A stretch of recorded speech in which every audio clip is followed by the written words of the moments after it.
Әнші әрі актриса Айгүл Иманбаева соңғы кезде өзінің жеке өмірін талқылап жүргендерге ренішін білдірді.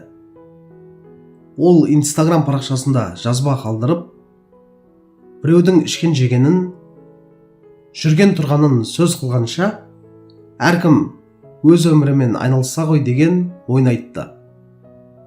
Расында да Айгүл ханымның еңбегі аз емес. Сахна, кино, шәкірт тәрбиелеу бәрін қатар алып келе жатқан жан.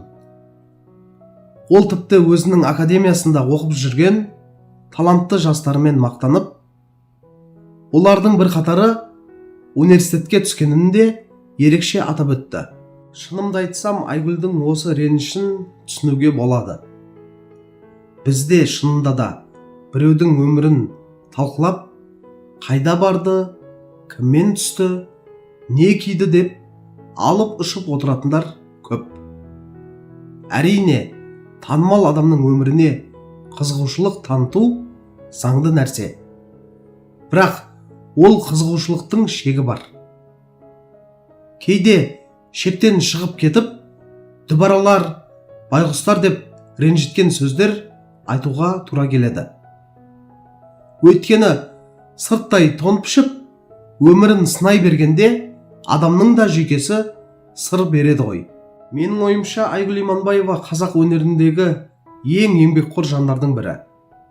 Ол тек ән айтып, актриса болып қана жүрген жоқ. Сонымен бірге шәкірт тәрбиелеп, жаңа буынға жол ашып жатыр. Бұл үлкен еңбек.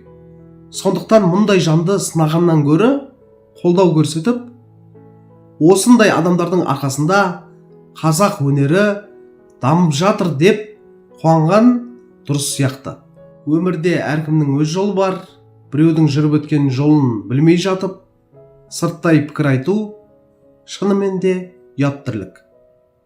Айгүл апайдың айтқанындай, әркім өз өмірімен алысып, өз дамуына мән берсе, қоғамда ілгері басады. Ал сіздер қалай ойлайсыздар? Танымал тұлғалардың жеке өмірін сынау дұрыс па? Әлде өнеріне қарап бағалаған жөн ба?